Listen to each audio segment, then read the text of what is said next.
Welcome to MDM classes. We are doing business management part 2, emerging trends in business management, chapter number 4. हम पहले एक बार सारे notes read करेंगे, फिर मैं आपको एक्सप्लेन करूंगा, फिर हमारा ये सब्जेक्ट खत्म हो जाएगा. Okay, this is very easy subject but very important to understand. जरूरी नहीं है कि आप सी स्टूडेंट हैं, जरूरी नहीं है कि आप कॉलेज स्टूडेंट हैं. कुछ चीज़ें समझ में आ जानी चाहिए जल्दी. ठीक है. सो कॉर्पोरेट सोशल रिस्पॉन्सिबिलिटी क्या होती है? Emerging trends in business management में अपन पढ़ने वाले हैं कॉर्पोरेट सोशल रिस्पॉन्सिबिलिटीज क्या होती है. अपन इसमें ये भी देखेंगे कि कॉर्पोरेट सोशल रिस्पॉन्सिबिलिटीज क्यों आई, उसके क्या फीचर्स रहते हैं, क्या स्कोप रहता है, बेनिफिट्स अपने को सबको पता है, उसके जनरल प्रिंसिपल्स क्या रहते हैं, क्या परसेंटेज अपन डालते हैं. फिर एक कॉन्सेप्ट आता है डिजास्टर मैनेजमेंट का. Okay, disaster management in case of businesses. ठीक है. फिर एक रेजिस्टेंस होता है डिजास्टर के केस में, और कुछ कुछ स्ट्रेटजीज होती हैं ऑर्गेनाइजेशनल चेंज को. रेजिस्टेंस होता है जब आप इस तरह का चेंज लेकर आते हो ऑर्गेनाइजेशन में, और कुछ रेजिस्टेंस होता है तो उसको कैसे टैकल करा जाए, उसकी कुछ टेक्निक्स होती है. So will read the summary notes for one time and then I will explain the same.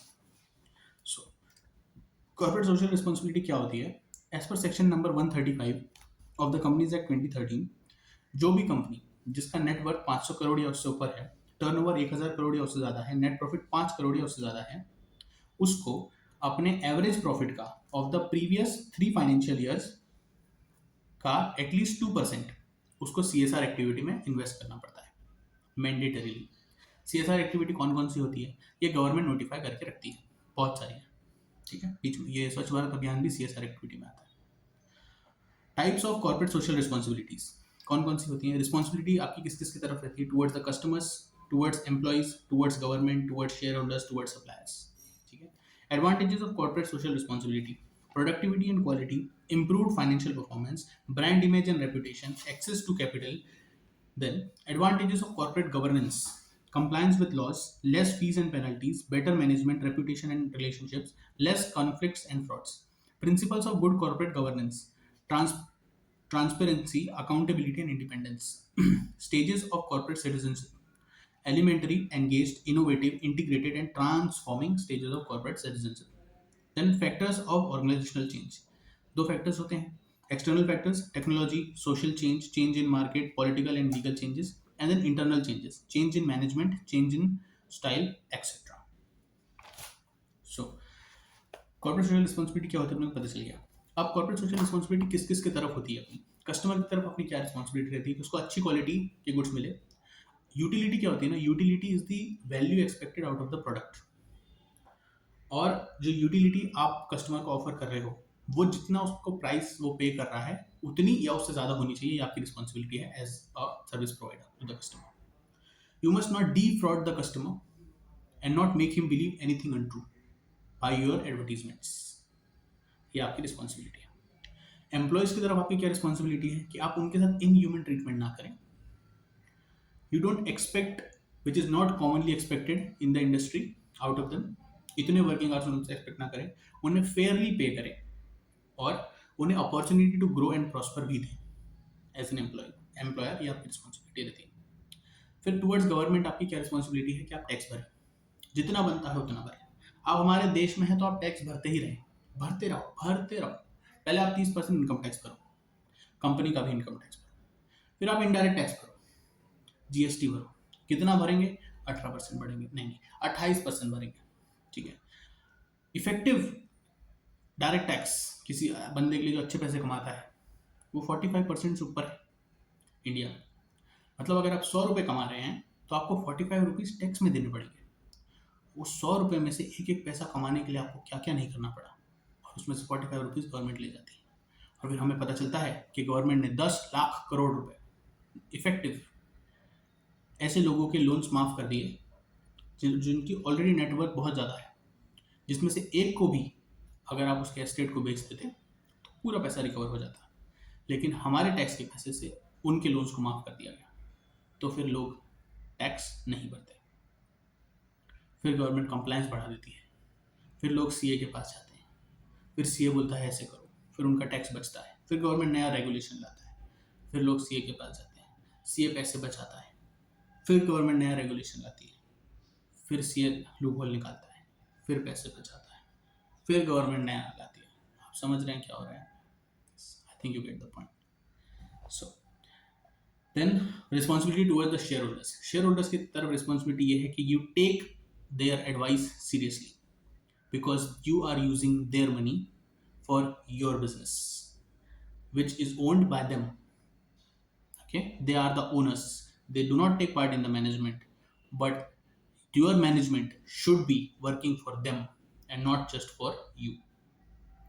Towards the suppliers, suppliers की तरफ आपकी क्या रिस्पॉन्सिबिलिटी रहनी चाहिए कि आपके फॉलो अप एंड चेक्स सही होने चाहिए. You must not ignore the requests, you must be very serious about the request of the suppliers, and you should be timely, clear and honest in your transactions with the suppliers. Meaning आपने उनसे कोई लंबे term का contract कर लिया, या तो legal लिखित है या इम्प्लाइड है, और बाद में आपने जब रीपेमेंट का टाइम आया या जब जब कॉन्ट्रैक्ट चल रहा है तब आपने उसे ब्रीच कर दिया, और वो इस सोच में बैठा है कि आपके उस कॉन्ट्रैक्ट से उसकी लाइफ चल रही है, चल जाएगी, उससे बेनिफिट होता रहेगा, हो जाएगा, लेकिन उसका तो ट्रस्ट ब्रेक हो गया और उसको लॉस भी हो गया फॉर एनी रीज़न. आपको आपके सप्लायर का लॉस नहीं करना है. He is a party not of your business but related to your business, is very important. उसके पैसे टाइम पे दिया करो. Advantages of corporate social responsibilities. क्या क्या कॉर्पोरेट सोशल रिस्पॉन्सिबिलिटी के एडवांटेज रहते हैं? सिंपल, प्रोडक्टिविटी एंड क्वालिटी बढ़ी जाती है. पैसा अगर किसी भी चीज़ में आप लगाओगे तो क्वालिटी बढ़ जाती है, प्रोडक्टिविटी बढ़ जाती है. Improve financial performance. Financial performance कैसे इंप्रूव होती है? क्योंकि एक पब्लिक इमेज अच्छी होती है, आपकी रेपुटेशन अच्छी होती है. जब ऐसा होता है तो अच्छे लोग आपकी फॉर्म में आते हैं, तो आपकी परफॉर्मेंस बढ़ जाती है, आपकी क्वालिटी ऑफ वर्क बढ़ जाता है, आपकी ब्रांड इमेज रेपुटेशन तो बढ़ती है. एक्सेस टू कैपिटल बढ़ जाता है, मतलब आप एक नोन फिगर बन जाते हैं मार्केट में, आपको लोन्स वगैरह आसानी से मिल जाते हैं. आज की तारीख में रतन टाटा के नाम से एक कोई ऐप है, बिनोमो या समथिंग नाम है उसका, वो गेम्स होते हैं ना, बेटिंग वाले गेम्स, वो चलते हैं उसमें, और ऑनलाइन पेमेंट वाला वो है, उसमें से रतन टाटा जी का नाम है, तो लोग उसे ट्रस्ट वर्दी मानते हैं उस कंपनी को, जबकि उनका स्टेक बहुत ज़्यादा नहीं है शायद उस कंपनी में, ऐसे सुना था मैंने. That's reputation. Now advantages of corporate governance. Corporate governance क्या होता है? कॉर्पोरेट गवर्नेंस रहता है उस फिनोमिनन को अपन कहते हैं जहाँ पे गवर्नमेंट मेक श्योर करती है कि कोई भी जो है बंदा वो ऐसा कुछ ना करे जो against the law. Corporate governance is about promoting fairness, transparency and accountability. Corporate governance is a set of systems and processes and principles which ensure that a company is governed in the best interest of the stakeholders. Company अपने interest से ना चले, company उनके interest से चले who are the stakeholders of the company. Shareholders हो गए, lenders हो गए, गवर्नमेंट हो गई, क्रेडिटर्स हो गए उनके. It is a system by which companies are directed and control. Good corporate governance promotes transparency and accountability. It is said that good corporate governance is good business. It is said क्यों बोला? क्योंकि फिर वो business profitable नहीं रहता कई बार. Corporate governance is for the commitment of values and about ethical conduct of business.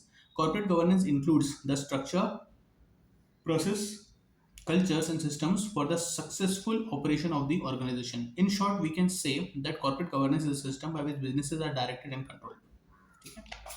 So, corporate governance के advantages क्या क्या हैं? उसके advantages हैं कि आपके laws से compliances पूरे होते हैं, करने ही पड़ते हैं आपको, अगर नहीं किया तो you will be penalized. और जब आप corporate governance में होते हो तो आपको अलग से पेनल्टीज और अलग से फाइन्स की टेंशन नहीं लेनी पड़ती, क्योंकि you are governed in such a way that you will satisfy all the regulatory compliances and responsibilities. Management अच्छा हो जाता है क्योंकि आप सिर्फ एक सिंगल प्रॉफिट मोटिव से नहीं चल रहे हो, आप दूसरे मोटिव्स को भी देख रहे हो, तो मैनेजमेंट अच्छा हो जाता है क्योंकि आपके पास बेटर स्किल्स, मोर वर्दी पीपल आपके पास होते हैं, एक्सपीरियंस लोग रहते हैं आपके पास. रेपुटेशन और रिलेशनशिप अच्छे हो जाते हैं क्योंकि यहाँ पे किसी भी पार्टी का लॉस होने का चांस नहीं रहता. फिर कॉन्फ्लिक्ट्स और फ्रॉड्स बहुत कम होते हैं इस केस में, क्योंकि आपके पास गवर्नेंस है, आपके पास रूल्स एंड रेगुलेशंस है, सेट स्ट्रक्चर है, तो कॉन्फ्लिक्ट्स होने के बहुत कम चांसेस रहते हैं. अब कुछ प्रिंसिपल्स हैं जिसमें गुड कॉर्पोरेट गवर्नेंस होता है. वो है ट्रांसपेरेंसी, सबको पता रहे क्या हो रहा है. अकाउंटेबिलिटी, जो जिसका काम है वो उसके लिए अकाउंटेबल है. और इंडिपेंडेंस दैट इज इंडिपेंडेंस कम होता है as compare to autocratic businesses, लेकिन इंडिपेंडेंस फिर भी रहता है. डायरेक्ट इंटरफेरेंस कोई भी कंपनी में गवर्नमेंट नहीं करती है, तभी करती है जब उनके स्टेक होल्डर्स का इंटरेस्ट वायलेट हो रहा हो। The stages of corporate citizenship, corporate citizenship की स्टेजेस क्या क्या रहती है? सबसे पहले एलिमेंट्री, फिर एंगेज्ड, फिर इनोवेटिव, फिर integrated and transforming stages. Simple है। कॉर्पोरेट सिटीजनशिप मतलब आप जितने भी लोग हैं उन्हें आप पार्ट ऑफ द स्ट्रक्चर बना लो, उसे कहते हैं corporate citizenship. Corporate citizenship refers to the business company's responsibility toward the society. Corporate citizenship involves the social responsibility of businesses and the extent to which they meet legal, ethical, and economic responsibilities established by the shareholders. Corporate citizenship is of great importance because investors prefer companies which are socially responsible. All businesses have basic ethical and legal responsibilities. The most successful businesses establish a strong foundation of corporate citizenship, showing a commitment of ethical behavior by creating a balance between the need of the shareholders and the need of the community and the environment in the surrounding area. These practices help bring in consumers and establish brand and company loyalty. ठीक है। तो अभी development कैसे होता है social responsibility का? Elementary stage पे, engagement stage पे, इनोवेटिव स्टेज पे, इंटीग्रेटेड और ट्रांसफॉर्मिंग स्टेज पे। एलिमेंट्री स्टेज मतलब small businesses can comply with standard health safety environmental laws, the resources limited. Engagement stage में जो कंपनीज है वो पॉलिसीज बनाती हैं जो प्रमोट करती हैं इन्वॉल्वमेंट ऑफ एम्प्लॉयज और मैनेजर्स का। इनोवेटिव स्टेज में वो बहुत कॉम्प्रिहेंसिव हो जाते हैं अपने इनोवेटिव स्टेज पर। वो मीटिंग्स कंसल्टेशंस करते हैं, face competition and competitive companies competitive forums, अलग अलग आउटलेट्स बनाते हैं, सिटीजनशिप की पॉलिसीज बनाते हैं अलग अलग। देन इंटीग्रेटेड स्टेज, यहाँ पे क्या होता है? The citizenship activities are formalized and they become part of the company's regular operations. In this stage, performance in community activity is monitored. इस स्टेज में कंपनी की जो कम्युनिटी की परफॉर्मेंस है उसे मॉनिटर किया जाता है। Then transforming stage, the companies have a strong understanding of the corporate citizenship plays and role in the growth and expansion. अब जो इतना आपने elementary stage, engagement stage, innovative stage, integrated stage पे किया, उसके बाद ट्रांसफॉर्मिंग स्टेज पे उसका रिजल्ट आपको देखने मिलता है यूजुअली ग्रोथ और एक्सपेंशन के फॉर्म में। और एक इकोनॉमिक और सोशल इन्वेस्टमेंट जो है वो एक रेगुलर पार्ट होता है किसी भी बिजनेस का। फिर एक कॉन्सेप्ट आता है, concept of disaster management. Disaster management या तो एक नेचुरल डिजास्टर, क्या होता है डिजास्टर मैनेजमेंट के लिए? वो एक नेचुरल या मैनमेड इवेंट रहता है जो नेगेटिवली इफेक्ट करता है प्रॉपर्टी को, लाइवलीहुड को, इंडस्ट्री को, जिससे परमानेंट चेंजेस होते हैं in the societies, ecosystem and environment. Earthquake, tsunami, global warming, floods, droughts, ये नेचुरल चीज़ें हैं, ठीक है, और ये अफेक्ट करते हैं ह्यूमन बींग्स, इन्वायरमेंट दोनों को। So disaster management, as per Henry Fayol, disaster management is a distinct process consisting of planning, organizing, actuating and controlling, utilizing in order to overcome the effects of disaster base। ठीक है, तो disaster management, disaster हुआ तो उसे manage करना है, simple. तीन factor होते हैं इन केस ऑफ डिजास्टर। सबसे पहले pre disaster planning, helping at the time of disaster and post disaster work. Disaster से पहले की प्लानिंग, उसके जब डिजास्टर हो रहा है तब क्या क्या एक्शंस लेने हैं, और डिजास्टर के बाद कैसे रिहेबिलिटेशन होगा। टाइप्स ऑफ डिजास्टर मैनेजमेंट, सबसे पहले मिटिगेशन होता है, फिर planning, then response and recovery. चार स्टेजेस होते हैं, अपन ने पहले भी देखा है डिजास्टर के। सबसे पहले मिटिगेशन, इन्वायरमेंट में देखा था अपन। Mitigation, planning, response and recovery. किसी भी चीज़ को करने के लिए सबसे पहले उसे आपको समझना पड़ता है, फिर समझने के बाद प्लान बनाना पड़ता है, फिर रिस्पॉन्स के लिए एक्शन लेना पड़ता है, और फिर जब इवेंट हो जाती है उसके बाद रिकवरी होती है उस इवेंट से, ठीक है। मैनेजमेंट ऑफ चेंज एक कॉन्सेप्ट आता है, मतलब जो पुरानी चीज़ें हैं उन्हें छोड़कर आप नए और इम्प्रूव तरीके से मैनेजमेंट करें। इस केस में बहुत ज़्यादा रेजिस्टेंस फेस करना पड़ता है किसी भी ऑर्गेनाइजेशन को, क्योंकि लोग चेंज रेजिस्टेंट होते हैं। ऐसा नहीं कि लोग, हम सब चेंज रेजिस्टेंट होते हैं। जो चीज़ अच्छी चल रही है हम वैसे ही चलने देना चाहते हैं, हम चेंज नहीं चाहते, लेकिन चेंज ज़रूरी है। तो फैक्टर्स कौन कौन से होते हैं जिसकी वजह से ऑर्गेनाइजेशन को चेंज करना पड़ता है अपने आप को? टेक्नोलॉजी होती है, जो हम टेक्नोलॉजी यूज़ कर रहे हैं वो ऑब्सोलीट हो चुकी है। टेली ईआरपी यूज़ करना अच्छा नहीं है तो हम टेली प्राइम यूज़ करते हैं। Social changes in the marketing environment, political and legal changes, इस तरह की चीज़ों की वजह से हमें चेंज लाना पड़ता है। कई सारे इंटरनल फैक्टर्स भी होते हैं, ये तो एक्सटर्नल फैक्टर्स हुए। इंटरनल फैक्टर्स कैसे? जैसे मैनेजमेंट चेंज हो गया, एग्जिस्टिंग सिस्टम्स चेंज हो गए हमारे, उस केस में भी हमें चेंजेस लाने पड़ते हैं। अब रेजिस्टेंस टू चेंज क्या होता है कि जो एम्प्लॉयज़ हैं वो एक्सेप्ट नहीं करते चेंजेस को तीन वे में। या तो वो एक्सेप्ट नहीं करेंगे उसे, या इनडिफरेंस दिखाएंगे, मतलब पुराने तरीके से ही काम करते रहेंगे और इनडिफरेंट रहेंगे, भाई हम तो ऐसे ही हैं। या फिर रेजिस्टेंस दिखाएंगे कि हम हड़ताल करेंगे, लेबर लॉस बनाएंगे। मशीनें जब इंडिया में आ रही थी तो बहुत लोगों ने कंप्यूटर जब आ रहे थे तो बहुत लोगों ने प्रोटेस्ट किया कि फिर इससे तो ह्यूमन काम खत्म हो जाएगा, कम हो जाएगा। हुआ भी, ठीक है। उसके बहुत सारे फैक्टर्स रहते हैं, जैसे कि इमोशनल फैक्टर्स रहते हैं, ईगो के प्रॉब्लम रहते हैं, पीयर प्रेशर रहता है, सोशल डिस्प्लेसमेंट रहता है, फियर ऑफ अननोन रहता है। जैसे अब एआई आ रहा है तो उसमें फियर ऑफ अननोन है कि पता नहीं क्या हो जाएगा। तो अब फैक्टर्स जैसे रेजिस्टेंस है चेंज के लिए, तो ऑर्गेनाइजेशनल फैक्टर्स भी होते हैं रेजिस्टेंस चेंज के। कई ऑर्गेनाइजेशनल फैक्टर्स होते हैं, जैसे कि इनबिल्ट मैकेनिज्म आपने बनाए हैं ऑर्गेनाइजेशन में से, जिसमें आप किसी एक बंदे पे डिपेंडेंट हो चुके हो इतना कि उसके बिना बिजनेस ही नहीं चल सकता, और फिर आप उस बंदे से वो पावर हटा के किसी पोस्ट को वो पावर दे दोगे तो क्या बिजनेस चल पाएगा। इस तरह के ऑर्गेनाइजेशन फैक्टर्स भी होते हैं। फिर रिसोर्सेज की लिमिटेशंस होती हैं बहुत सारी।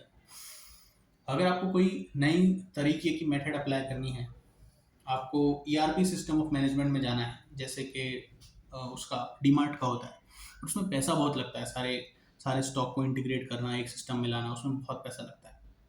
वो आपके पास होना चाहिए। Threat to power and influence. कई ऑर्गेनाइजेशंस में जब पावर डेलीगेट करी जाती है, चेंज करी जाती है, तो उसमें threat to power and influence की तरफ से देखा जाता है। Then sunk cost. Cost can not be recovered unless the assets are put to productive use. ठीक है, बहुत सारी कॉस्ट है जो इन्वेस्ट होके डूब जाती है। और जब अपन कोई चेंज लाते हैं तो चेंज वेरिएबल चीज़ों में नहीं होता, फिक्स्ड खर्चा चेंज होता है जो परमानेंट रहने वाला है। और जैसा हमने देखा फैक्टर्स चेंज के, टेक्नोलॉजी, अगर टेक्नोलॉजी चेंज हो गई तो जो अपन ने खर्चा करा वो भी ऑब्सोलीट हो जाएगा बहुत जल्दी। तो ये एक और रीज़न रहता है। अब क्या स्ट्रेटेजी है इस ऑर्गेनाइजेशन चेंज को ओवरकम करने की? सबसे पहली बात, बातचीत करो। बात करो तो सही, सब हो जाएगा सॉल्व। बात तो करो, discussion with the workers, discuss तो करिए। फिर प्रॉपरली प्लान करिए। प्लान करने के बाद ट्रेन करिए अपने एम्प्लॉयज़ को, इनफॉर्मल ग्रुप्स को यूज़ करिए। और टाइमिंग ऑफ चेंज बहुत ज़रूरी होती है। जब बहुत क्योटिक सिचुएशन है उस वक्त अगर आप चेंज हो गए तो अगले को बहुत बुरा लग जाएगा, वो समझ ही नहीं आएगा वो क्या करें। आपको चेंज होना है तो थोड़ा बात तो करो, हो जाओ चेंज, कोई दिक्कत नहीं। We are all here for every aspect, every colour of your wife. पर टाइमिंग ऑफ चेंज बहुत ज़रूरी है, ठीक है। So this was chapter number 4, emerging trends in business management,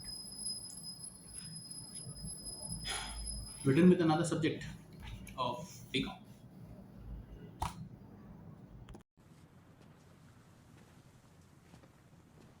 You're still here. It's over. Go home.